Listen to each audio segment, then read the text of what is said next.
Chelsea showing their dominance in the Conference League, which, let's be real here, they should be doing that with the amount of money they spent on their squad. Our B side is just ridiculous compared to any team in this Conference League, and therefore, again, Chelsea should be making it to the final. I don't care who we face. That should be the bare minimum. Now, when you get to the final, obviously anything can happen, but Chelsea should be winning this. Now, this match, I do want to talk about few factors. There we go. A few factors on certain players that did show up really well in this match, and hopefully they can take this match and move it forward to the rest of this season, especially in the Premier League, because we need to talk about Mudryk and what this guy actually did in this match, because overall, he was phenomenal. I'm not sure if he got man of the match. I did not see at the end of that game. But Mudryk overall, if we're looking at 8.5, I think he should have maybe got a little bit higher. His heat map, this man was just running rampant on that left side, picking up 2 assists, obviously got a goal, was a huge momentum for this player, even gave credit to Enzo Maresca, giving them a big hug and everything, pointing to him as well.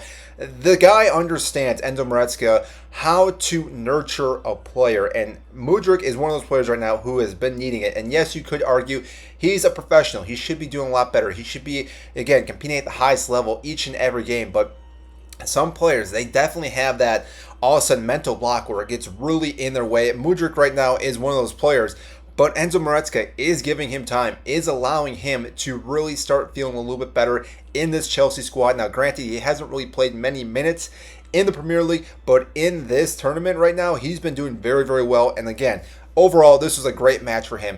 Now, our formation overall did kind of look something like this. I think Enzo Fernandez did switch into that midfield a little bit. Dewsbury Hall did move up. Neto out into the side, and Kuko up top, and João Felix dropped back. The formation was actually quite unique in my humble opinion, because I thought this actually was a very good attacking side, because sometimes Chelsea do have a hard time breaking teams down, and we had players that, again, are capable of scoring, creating chances, moving the ball quickly, and again, creating chances, and we did just that. João Felix, I think, also had a pretty good game, having a brace.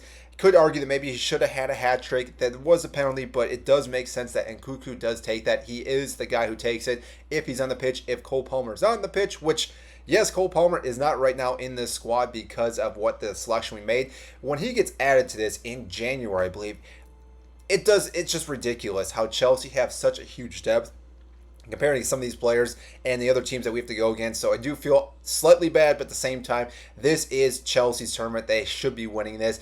And yes, again, it does kind of mess up when we play on Thursdays and then have a game on the weekends, but that's why Chelsea has this deep squad. And I know commentary was always talking about Chelsea having too many players. This is exactly why we're able to rotate these players in with multiple terms: FA Cup, Europa League, Conference, and then the Premier League, and also any other matches we have along those ways. So therefore, again, we're giving minutes to all these players, allowing them to rest up and growing in confidence. That is a huge thing right now with Enzo Maresca, what he's been able to do with such a young squad. Because if we look at this squad, we are a fairly young squad, 24.6 years of age in the starting 11, which is pretty normal for most of our games anyways. I don't think we have really too many old players right now. We got rid of Thiago Silva last year, who really did bring that up a little bit, but still, this is such a young squad. So many players are so hungry that they really want to compete at the highest level, and because this is a game that really showed some of the advantage of having some of these players on the bench, they're going to be pushing to start in that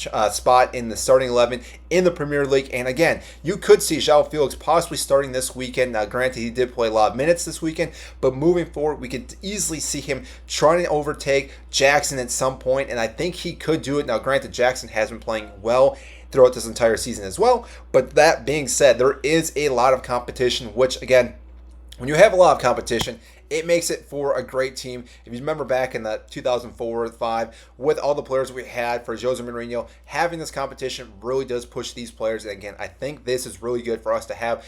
Enzo Maresca obviously has the players behind him and is doing really well. Now, this match, a few key takeaways I do want to mention. Yes, we did let up a goal, and I would say that goal was actually a pretty good goal, but that is one of our key factors right now. We still can't keep really any clean sheets. Yeah, we have kept a few this season, but that has been one of our Achilles heels, because when we do let up goals, it gets very difficult, and Chelsea are very fortunate that we did block that early chance that they had, because had that gone in, we would have been facing a low block, and that would have been very difficult for the whole 90 minutes.